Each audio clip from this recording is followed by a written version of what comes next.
Thank you. So I would now like to recognize the honourable member from Clare Digby.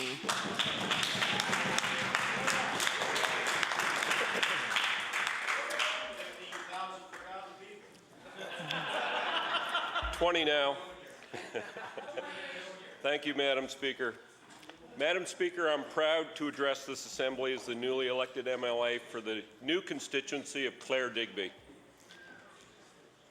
Madam Speaker, on behalf of the constituents of Digby, I would also like to extend my sincere congratulations to the Premier on forming a new government. I'd also like to make the note that the visit that the Premier made to the riding during the campaign was fully appreciated, and we have an open invitation anytime that he wants to visit our riding in the future.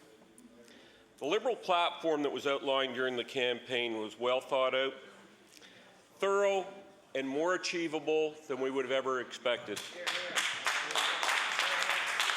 I would like to say that this guide will ensure all Nova Scotians are given an opportunity to move forward, and for that I thank the Premier. Order. It's improper to show a document. Sorry. I'm supposed to. I apologize. I think that's what Sterling told me I was supposed to do. No problem. Oh, I recognize the honourable member from Clare Digby. I apologize. I'll repeat that this guide will ensure all Nova Scotians are given an opportunity to move forward. And for that, I thank you, Mr. Premier, and all those who worked very hard to develop our platform. I would also like to congratulate all the new members, those who have been elected to serve in the House Assembly. To the returning members, you will be a source of inspiration and guidance to me. You've shown the ability to maintain the confidence of the voters, and congratulations to all of you. Thank you. As I begin my remarks today, I would like to take a few moments to talk about the elimination of the former Clare constituency. As we all know, the first report on the Electoral Boundaries Commission recommended that the protection of the Acadian ridings. Unfortunately, the government of the day decided to eliminate the riding of Clare because the population of this area was too small. Mr. Speaker, it is true that the former riding of Clare was smaller than most constituencies in this province. Notwithstanding its size, Clare was protected by the two previous electoral boundary commissions in 1992 and 2002. The protected status of these Acadian ridings reflected the principle of effective representation as recognized by the courts and respected the official minority language status of the Acadian community. The elimination of the Clare constituency is a problem for the Nova Scotia Acadian community. The problem was exacerbated by the fact that on June 14, 2012, the Attorney General of Nova Scotia declared that the interim report of the 2012 Electoral Boundaries Commission was null and void. The Acadians questioned whether the Attorney General at that time overstepped his authority by intervening in the engaging process of the boundary review. The report was supposed to be submitted to the public for feedback and not subject to the arbitrary judgment of the Attorney General.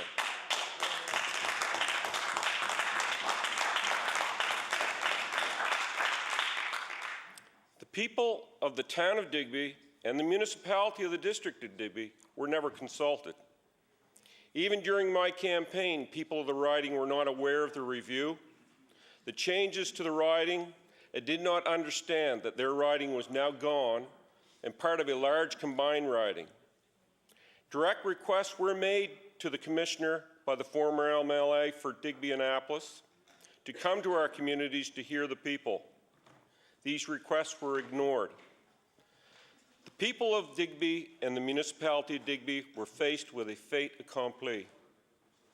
The decisions to eliminate the Clare constituency is now before the courts. Suffice to say that the elimination of the Clare riding did not reflect the will of the residents of Clare the residents of Annapolis, Digby, and the Nova Scotia Acadian community. This specific opening remark makes reference to the very existence of the Clare-Digby constituency I was elected to represent. This is a historic moment. Not at all impressed by the circumstances surrounding the elimination of the riding in Clare, I am honored to have been chosen to represent the new Clare-Digby constituency. After an election, an elected person has to express his or her gratitude to those who helped them get elected. In a democracy, no one can pretend to be able to be one-man show. An elected official is part of a team. My debts begin with Junior Theriault and Wayne Gaudet.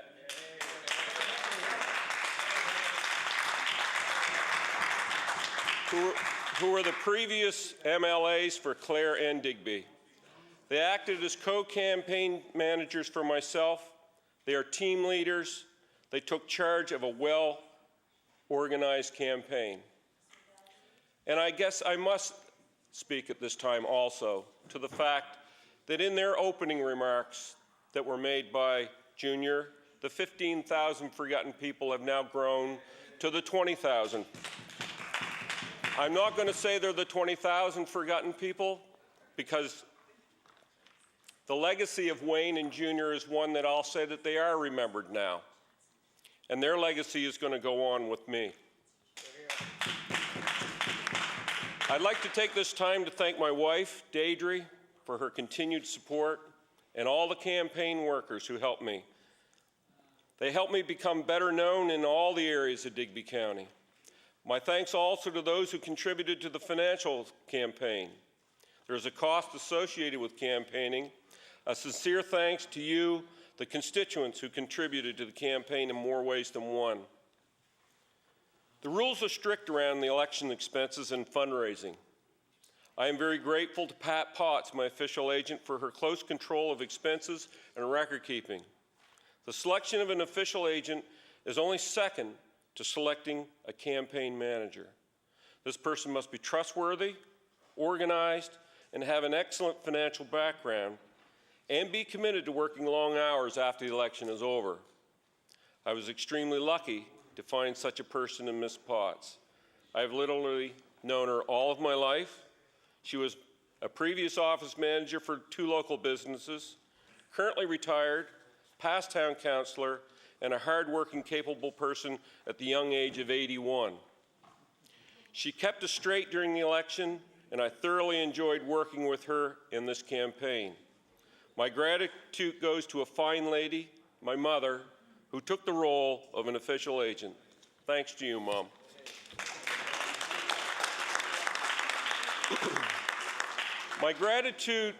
Most of my gratitude goes to the citizens of Digby County, who made me feel most welcome at the doors and at the community gatherings during the campaign, and more importantly, who trusted me with a mandate to represent them in this assembly. To you, Madam Speaker, I stand in this chamber to bring greetings from the residents of Clare-Digby, the residents of Digby County. We are blessed with a special, diverse riding, and I would like to take a few minutes to take all of you around our area. We have a population of approximately 20,000 people and around 14,700 voters. Our area goes from Westport to Digby to Bear River to Richfield to Beaver River.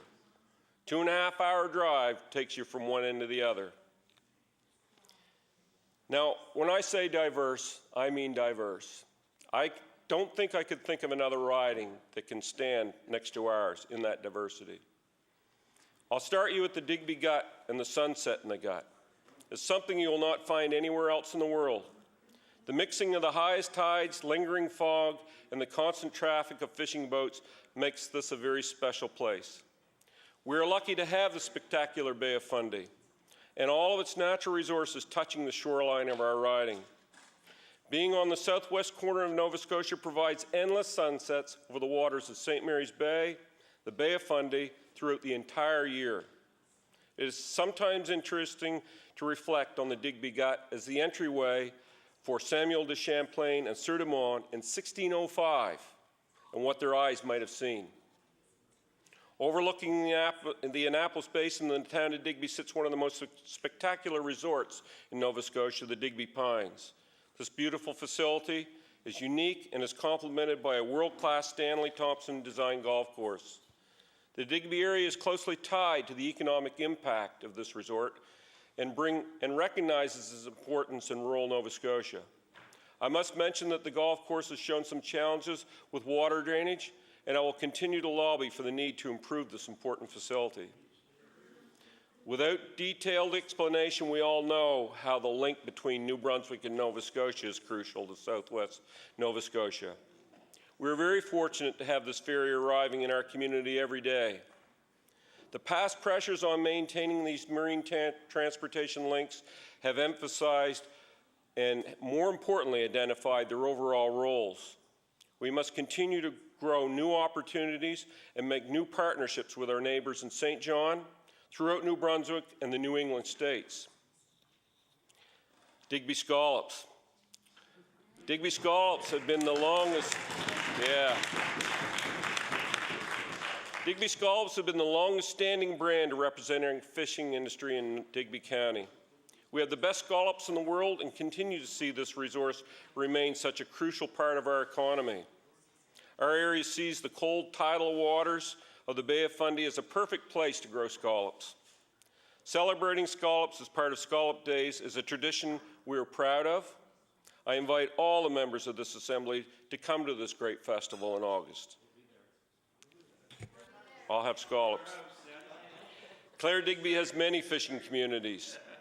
We must never forget the brave fishermen who have lost their lives in this industry, not only in Digby County, but also in many other Nova Scotian coastal communities who have lost men and women working on the sea.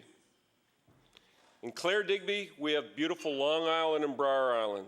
These islands are a unique place, not to be found anywhere else in Nova Scotia.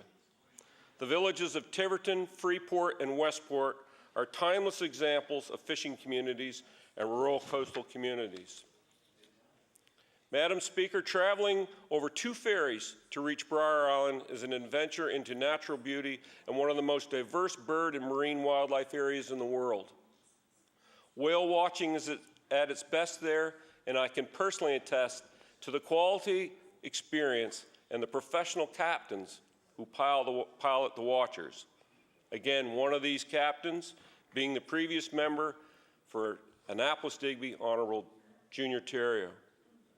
Another attraction in the area of the islands is the Balancing Rock. It is one of the many destination points people from around the world come to visit.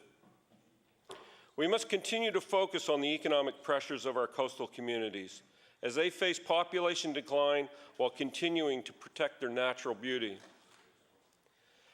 The tidal villages of Bear River is another beautiful destination, rich in artisans, a wonderful First Nations community, and a growing wine industry. Interestingly enough, Bear River is seen as the first place grapes from Europe were grown in North America as a gift to the local First Nations. Back to the Digby area, I would be remiss not to mention the Wharf Rat Rally. Here, motorcycle enthusiasts gather year and year from far and wide. This hugely successful event has become the largest mass gathering in Nova Scotia outside of Halifax. It is also the largest Canadian rally of its kind east of Ontario. Events such as these represent the necessary economic diversity rural Nova Scotia must need to sustain themselves. My sincere congratulations go out to the huge number of organizers and volunteers that make this event successful. Madam Speaker, there is another important social fabric of our constituency. I am extremely proud and honored to represent La Baie Ste. Marie within the Clare Digby riding. La Baie Ste. Marie is representative of a large Nova Scotia Acadian community stretching from New Edinburgh to Beaver River. This area is the Clare municipality, the only municipality that conducts its businesses and services in French. It is rich in bilingual Acadian culture that can be found everywhere you go. The music, The cuisine, the kitchen parties, the artistry is rich in an Acadian flair that will surround you and immerse you. The communities of Church Point, Meteghan, Soniaville, Concession, St. Bernard are but a few of the many vibrant places where the flavor of Acadian life abodes. You have to experience le concert de Noël avec la chorale du Sud-Ouest, la fanfare régionale de Clare et les voix dans le vent on a snowy afternoon to more fully appreciate the Acadian culture and to be submerged into the Christmas spirit. Another feature in Clare is Mavilet Beach. Found near the southwest end of the riding, is one of the most beautiful beaches in Nova Scotia. The Clare-Digby area is extremely fortunate to have Université Sainte-Anne as an institutional educational gem.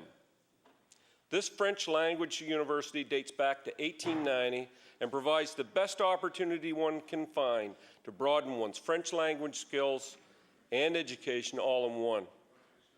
I inform you that Digby County is a diverse cultural and bilingual community.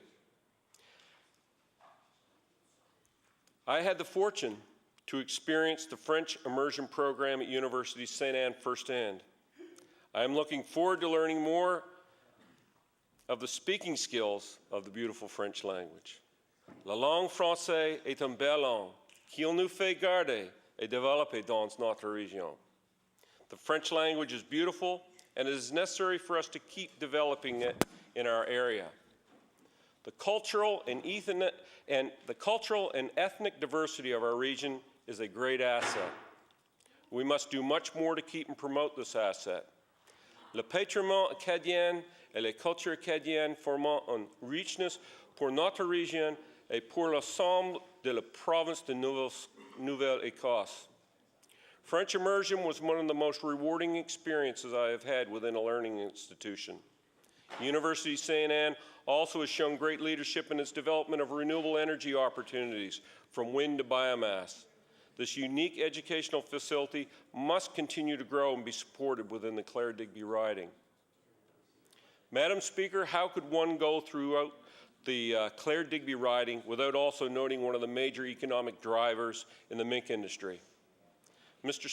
Madam Speaker, it is important to note that this industry employs approximately 1,000 people in the Clare-Digby riding, and the industry generates one of the single largest agricultural revenues in Nova Scotia. The byproducts of the mink industry now bring development in bio-oils and pellets used for bioheat and fertilizer. We are very blessed with a wealth of renewable resources in our riding. From one of the best wind regimes along the North Mountain to the endless Bay of Fundy tides, we are blessed. We have a unique opportunity, because of these wide, diverse renewable resources, to showcase and develop renewable resources. It is important for the future sustainability of our rural communities to see these benefits of these resources invested locally.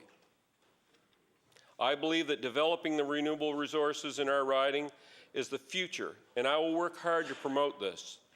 Let us not forget that we were in the forefront when La Nouvelle France, or Electric City, was built in 1895.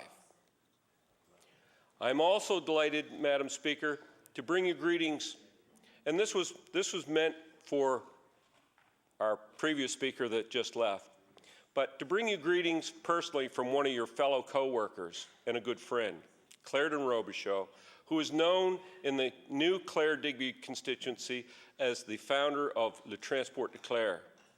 This service provides transportation to the elderly and to the people with disabilities. I'm proud to recognize Clarendon Robichaud and his team in the Clare area as the birthplace of community-based transportation in Nova Scotia. In 1997, 17 years ago, a volunteer group started what is now a national model in Clare. In 2012, it expanded into all of Digby County. What started in Clare has now expanded into 14 other similar programs in Nova Scotia. In 2011, these community-based transportation groups logged 1.4 million kilometers. They took $520,000 of provincial investment through grants and by partnerships with municipalities, local businesses, healthcare groups, fundraising, and fairs grew that provincial investment into $2.3 million. No small feat these days for a volunteer group. Through you, Madam Speaker, may I take this opportunity to share some of the other members of this assembly with some of the concerns I have gathered during the campaign. I visited 80 communities, 4 villages, 1 town, 1 First Nation, hosted 13 community meetings, and participated in 2 forums. All of my observations that I'll present to you came from either private conversations or public gatherings during that campaign. Although I've painted a pretty picture of our riding to this point, it is necessary to mention some of our challenges, all of which I hope to address as my role in this legislature. Outmigration is a major threat to all of us, and particularly to rural Nova Scotia. The riding of Clare-Digby has experienced a loss of 1% per year, every year, of its finest citizens for the last 10 years. We've lost a small town in 10 years. Serious consideration must be given, if this continues, as to the impact this will place on providing essential services. And I must reflect right now also, it was kind of intriguing this weekend. I was doing interviews for my previous job as Deputy CAO, and we had 6 people we were interviewing, and one question was, what do you see as the major threat to the municipality of Digby? Every single one of those applicants answered outmigration. Every single one of them answered that question. Not only did they answer it, they answered it very quickly. They didn't have to think twice about it. But what was more interesting is what they mentioned is what they thought was maybe something that was going to help us. And for those of you that don't realize, the Digby area has been very blessed, I would say, in the last 10 years to turn itself into what I would say, in spite of the economic downturn, an area of optimism, an area of hope, an area that's seen a lot of things taken away from it, and an area that a lot of people are looking at and saying, how come you guys are still so happy there? You know, why is there still such an air of optimism? Why do you people still have so much stuff going on? Well, the reason is we have a lot of people there that believe in what we have. We're very blessed. And if there's any one thing that I can bring before this floor today, and you don't find it in very many economic development agency documents, studies, or you won't find it in many consultant reports, is the fact that if there's any one thing that we can bring to our communities is that air of optimism. We need to show that we have hope. We need to show that we believe in our communities, and we need to be the ones that do that. Same as going to the doctor and getting a bad report. The first thing they tell you is you got to keep a positive attitude. Same thing as getting your hockey team up for that game. Even though you know you're going to get your butts kicked, you have to have a positive attitude. And the same thing goes in communities.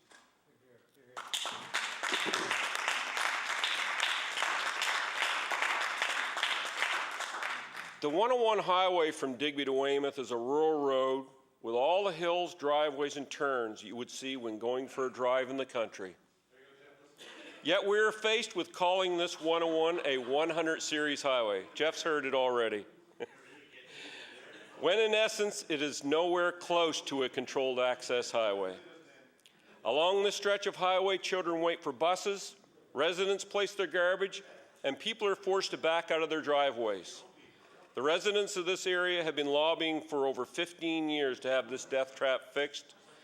This missing link needs to see the work start and shine a light into this dark tunnel, and I'm very proud and I'm very pleased to have heard it mentioned in the speech from the throne, and I thank the Premier for that.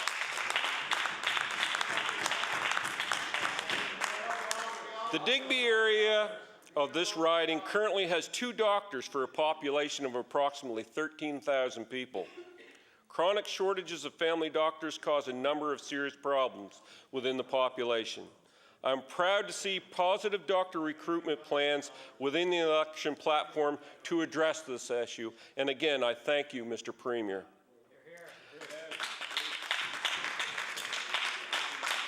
I must also note that we have a good success example in the Clare area where there are currently 6 doctors serving the community of approximately 7,000 people. This was a result of several initiatives, including a collaborative health center being built by the community, a good doctor recruitment program, access to 3 seats in medical schools in Sherbrooke, Quebec for local students who chose to study medicine in French, and a locally funded return of service offer. Poverty has not escaped us, and it is concerning that 30% of our people in the Clare-Digby riding live at or below the poverty line. With poverty, we also have our problems with drug dependency and alcoholism. This is not acceptable, and we must keep our eyes on representing those of us who need us the most. I have experienced the slow decline of another icon of our area, the clam industry. Digby clams are still seen throughout Atlantic Canada on menus in restaurants, yet this industry is in serious decline. Work is being completed to address wastewater outfalls within the Annapolis Basin, and we need to work harder to see this industry return to its once flourishing past. Madam Speaker, it concerns me also when I see people employed in this industry discriminated upon by forcing them to renew their federal clam licenses through the internet. Not only do we face shortages in internet access in rural Nova Scotia, it is something that not all people are comfortable with and should be allowed conventional options for renewing their licenses. Our forestry sector has seen better times. This is an area I've been directly involved in as a forest technician during my career with Natural Resources. We're facing major problems with wood supply and finding places for our secondary wood products to be sold within Western Nova Scotia. I believe more emphasis needs to be put on small woodlot owners and good forestry practices for the future of our industry. Digby County is one of the best places to grow trees, and it was once a one-time primary location in the world to get red spruce for sailing ship masts. Some people want to know why gas prices are consistently higher in Clare-Digby than they are in the metro area.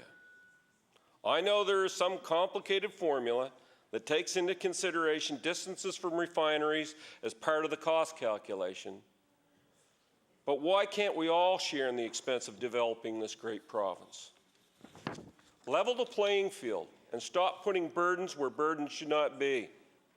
Just consider the extra cost for a local trucking company in Clare-Digby over 1 year, or a fisherman who fuels his boat to get those delicious scallops for all of you. Certainly, we have suffered from the loss of the Yarmouth Ferry. Immediately, the tour buses disappeared. All of the accommodation people up and down the riding have faced serious losses. The impact was far and wide, and was even told that one nonprofit group had lost 30% of their donations at a local lighthouse. Those kinds of things don't show up in the studies. We all hope that with time, this will be restored, knowing this type of loss does not recover overnight. The nursing home, La Villa Acadienne, was mentioned by many people in the riding as needing replacement. And I am excited, Madam Speaker, to see plans being worked on to see this replaced during our mandate. Yeah, and so did the Tories before that. I must share that during the election campaign, I did receive an interesting request to meet some University St. Anne students. It was late at night after a day of door-to-door campaigning and a community meeting. The only time I was available was around 10 o'clock in the evening. This was part of a class assignment they had on a provincial election. They started by saying they had a project. I replied, so do I. Their questions were quite grilling questions. The Electoral Boundary Commission, the boundary issue, the French language. How was I to represent the Acadian culture? Out of the blue, one of them asked me what my role model was. A fair question, but one I wasn't expecting. I hadn't prepared a response or experienced this question ever before. My answer was quickly Bill Belichick, coach of the New England Patriots. Immediately, two of the students smiled. Both were good Patriot fans, and the questions got easier from there.